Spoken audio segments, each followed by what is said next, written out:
Alright, welcome to the Movers and Shakers plugin installation guide and walkthrough. So first thing you're going to do is open up your zip file. There are 3 files inside, a readme that's going to walk you through the same thing that we're doing in this video.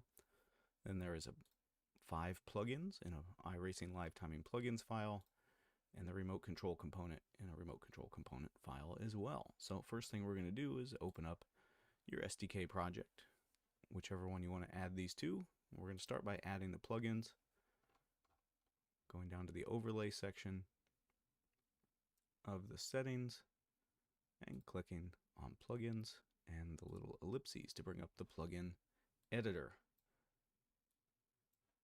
Here we're going to click import, go find your Movers and Shakers plugins file, and you should see 5 plugins appear: gainers, best lap, fastest 5, fastest 1, and laps led. You don't need to do anything in any of these in the actual JavaScript editor. Just hit apply and OK.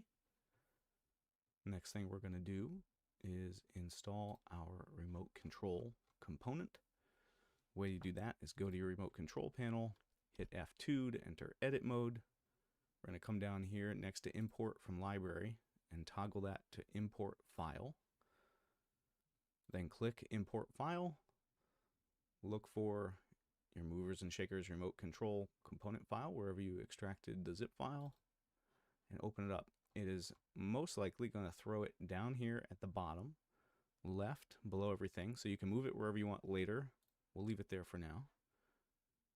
Next thing you want to do is add the style overrides that go along with this. So open up your style overrides, scroll to the bottom, and the CSS styling you want to add is in the README file in step 5 of installation instructions. It looks something like this. And what this is going to do is just put the panels all kind of in the exact same place, in the exact same size, in the bottom right hand corner of the screen, similar to how the battle box pops up and other SDK kind of default overlays. And you can change any of these things as you want: font size, color, padding, radius. However, I've got it defaulted to just a black background. You can use an image if you want to do that. And then down here, this just does the same thing. For hiding, turns the opacity to 0 and kind of slides them off the screen so that looks nice. So you can set this up to match your existing styling or leave it as is. Hit apply, hit OK. Then the next thing we're going to do is the initial variable values. We're going to add in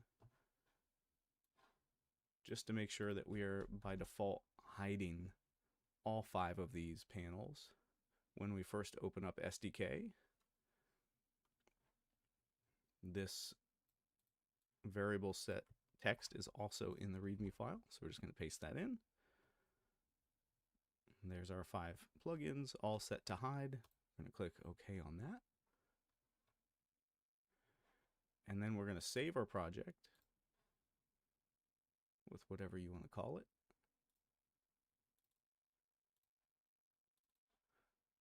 I'm just saving this as over the default NASCAR 2025. And we're going to close SDK and reopen it.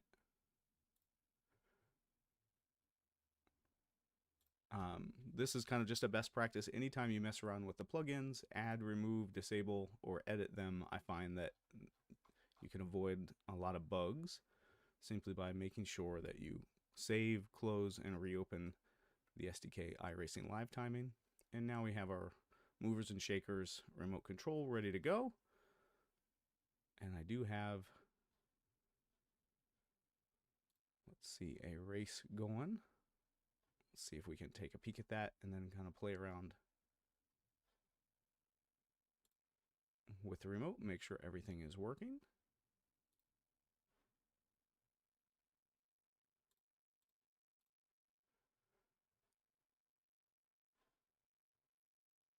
All right, there's our game.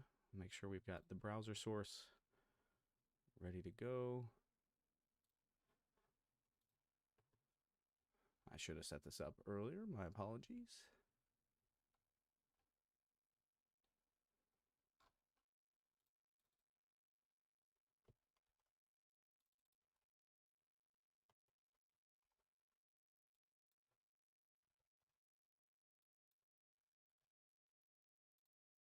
Okay. All right, now you can see the default NASCAR 2025 tower is there. And the first thing we're going to check here is going to be our biggest gainers. And the reason I want to check that is just because when you refresh and load up these plugins, they start storing data, you know, kind of when you refresh or start the browser. We'll talk about how that can be a challenge here in a few minutes. But our biggest gainers there, this is basically just pulling where did they start the race, where are they now, and who are those 5 that have moved the most. And we can do the same with lap leaders. Now keep in mind this data is, again, only from when you refresh or open SDK in the overlays. So we've been watching 4 laps since we did that. That's why this is only showing 5 laps led, even though we're on lap 28 of the race. Best laps. This is just whoever's turned the fastest lap of the day. A good talking point to figure out who you want to watch, who might be a favorite early on. The same for fastest 5 right now. This is based on the last completed lap of every driver. And then the one that is probably the most useful is the fastest 5 for 5, which uses a rolling 5-lap average. So you can see in this run right now who is the fastest car or truck on track. And all of these remote control panels here they're toggleable. They're just like the yellow display boxes in the default project. As you go through, they replace each other, so you don't have to click show and hide for each one. They kind of swap out, and when you hit empty, they're all gone. So let's start talking about some of the tips and tricks and the known bugs that you might run into.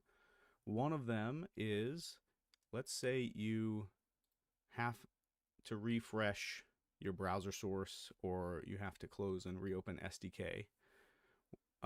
Every time you do that, I mentioned this already, you're going to kind of wipe the slate clean on the data in these panels. So the data they're accruing, a lot of it is not readily available in the iRacing data stream. So we're kind of building that data mart as we go, but it is stored in the browser source. So if you refresh the browser source, you're going to lose the laps led data. You're going to lose the last 5 laps and the fastest 5 for 5, etc.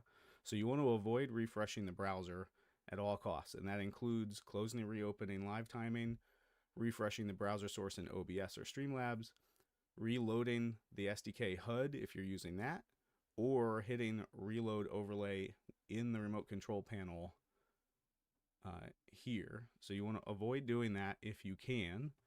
Now at the same time, another problem you might have is, let's say you leave one of these open when you save your project file, and then when you open it, what will happen is the panel will get stuck there.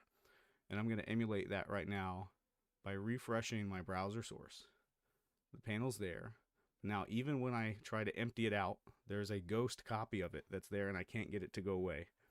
You want to make sure to save your project files with all 5 of these panels hidden and this empty button highlighted. Otherwise, you'll get these ghosts, and the way to fix them is exactly the same. Either close and open SDK after hiding them, or refresh your browser source to get rid of them. But again, to my first point, you're going to lose any of the data on laps led and other things if you have to do this. So best practice is always to hide these before you save your project file, so you don't run into that. One other issue I've seen in the data itself, so the laps led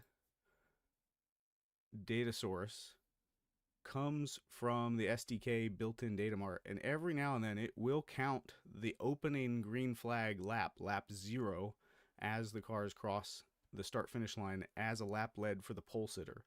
So you might look at this data at some point and see the pole sitter led a lap even if he wrecked on the first lap and is out of the race, and that is probably what that is. Not a huge deal, but just something to keep in mind in case it doesn't jive with how you saw the race play out.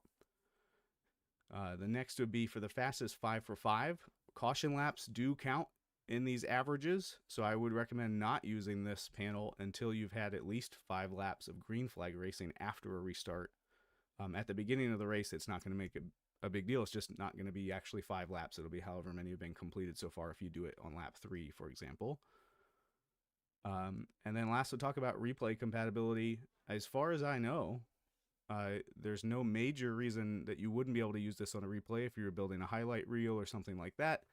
But if you start to jump around the timeline at all or repeat laps, some of the data will get wonky, some of it laps led might get double count. And if you let the replay file reach the end of the race, there's something that changes in all the data stream once you complete a race in a replay file. At that point, none of the data would be reliable. If you jump back and try to see it again, you'd have to either close SDK and restart the replay or something like that. But that should be everything you need to know to get started here, and then you can play around with your styling to kind of match your preferred overlays or whatever you've got going on. This is not, there's nothing about this that is only for NASCAR or only for road racing. It is not going to be class compatible. If you're looking to separate these metrics out, laps led or fastest laps by class, that's not available at this moment for the plugin package. But maybe if we get enough people asking about it, we can do that. Anyway, hope you enjoy the movers and shakers plugins, and it makes your broadcasting a little bit easier.